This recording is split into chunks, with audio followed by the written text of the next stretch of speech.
The butterfly came upon another pair, but this time the air was filled not with warmth and passion as before, but with a heavy somberness. Hope had twisted into bargaining, then transformed into anger and sorrow. Where is the fruit?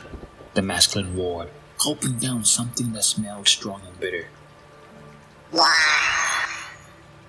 Cried the feminine from her chambers, as the once mighty tree of their love now stood wilted and fragile. What a sight, murmured the heart. What a tragic sight. The bitterness and poison they fed each other ran so deep it made the butterfly and the heart tremble. The butterfly lingered by the window, still as could be, till others around it wondered if he was dead or alive. Then one night he heard a crash, perhaps a glass shattering. Frightened, he decided to take flight. Flap, flap. The butterfly swore he heard something familiar. A great shadow, a feather drifting behind him towards the couple, but he flew onwards despite the feminine shrieks that echoed behind him. Not long after, those cries turned to wails so sorrowful they made even the shadows weep. But on he flew, not daring to take anything, for the heart warned him that if he did, it might not be him taking something, but rather it being taken. Left with nothing to carry on, from the countryside to the city, he observed the transformation of nature into a reflection made in the image of the bipedal beings. What a sight it was! How these creatures reshaped the world around them. The butterfly pondered whether their creator would feel pride or sorrow in witnessing these scenes. In a place where no one seemed to have time, always rushing about, the air was thick with toxicity, fear, and noise. Loneliness hung heavy in the atmosphere, palpable and stifling. The butterfly realized there was nothing here that touched him, only an echo of suffering that lingered in the shadows of their existence. Still, a gift. He would offer them a gift, one that might stave off the inevitable end. With all his might, he burst past them, wings glowing red and purple as a toxic sludge clung to the air around them. It fought back, swirling, gripping tighter as the butterfly struggled to dissipate it. He was almost at his limit when the heart whispered, "Don't worry, I'll lend you a hand." Together, they pushed harder, and the dark clouds began to thin and disperse, though at a great cost. Everything seemed calm, the air clear, yet while the butterfly pressed on without a glance back, the heart knew the price they had paid was steep this time. As days passed, subtle changes unfolded.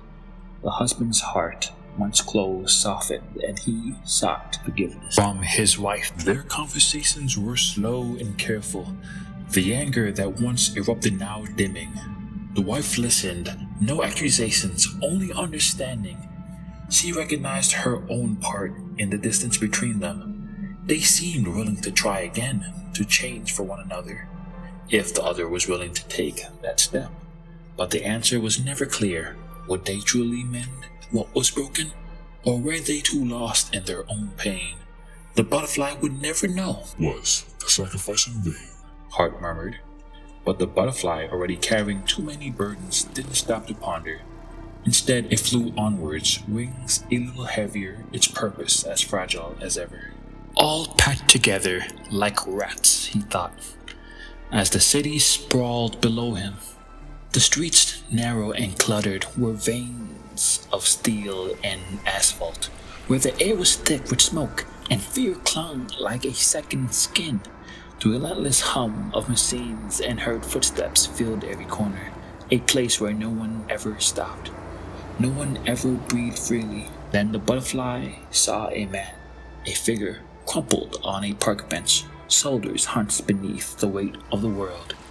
His clothes, once perhaps full of life, hung limp and tattered. His face, etched with lines of exhaustion, spoke of countless sleepless nights.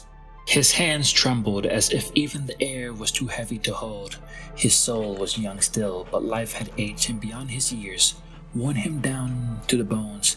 Yet besides him, Curled at his feet was a dog, a faithful companion, its ribs sewn through matted fur, its eyes dull but still watching with quiet devotion. The dog's love was unbroken, no matter the kicks from passing strangers or the days when food was nowhere to be found. It loved its master still, and so did the man, even though everything else had slipped away. His life was an unraveling thread, but that love was all that remained intact. What have I done to deserve this? The man rasped, barely a whisper, as he stared out over the riverbank, his eyes dull and vacant. The water mirrored his despair, black and still under the pale moonlight. If only it would end.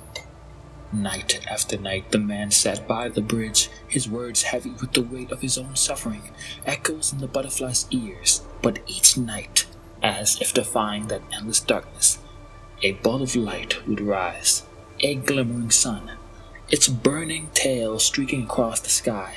It was brief, a flicker of beauty in the endless night, like a stubborn flower blooming against all odds in this barren desert. It was hope, but not the kind that the man sought. He did not see it. The butterfly hovering nearby felt torn. Should it stay or leave? The man's sorrow weighed heavily on its delicate wings, yet it knew it could not change what had been set into motion.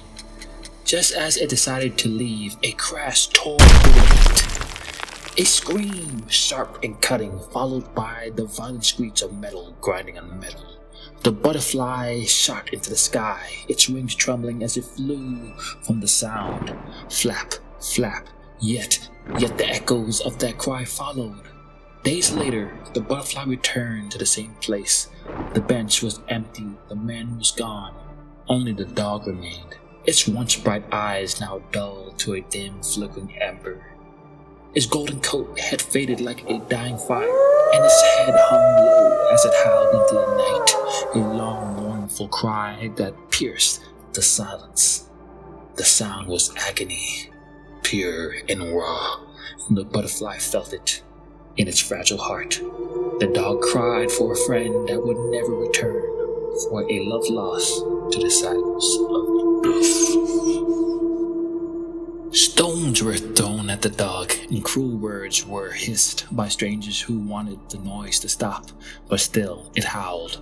It cried into the void, its grief a beacon in the darkness, and the butterfly, for 3 days and nights the dog howled beneath the indifferent sky, its sorrow uninterrupted, raw and unyielding. On the third night, a truck rumbled into the streets, its headlights piercing the darkness.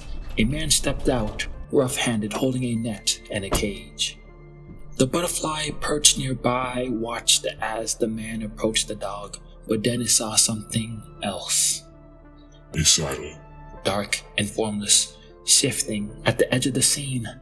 It was the apparition again, a figure draped in gloom, hovering just out of reach. One glance at it, and the butterfly knew what? It could not say, but a cold dread filled its wings. The man swung the net, and the dog, too weak to resist, yelped as it was captured. Its cries, once loud and piercing, now withered into soft, broken whimpers. The butterfly did nothing, could only watch as the final echoes of that once heart-wrenching howl dissolved into silence. With a heavy heart, it flew on, the ghost of that last lonely cry clinging to its delicate wings. It could feel those cries, their tendrils sinking deep into its fragile being, etching sorrow into its very soul. But as it left, there was a weight behind it, a gaze, unwavering, following. The raven, or perhaps the apparition itself, watched, its back, soulless eyes never leaving the butterfly, no matter how far it flew.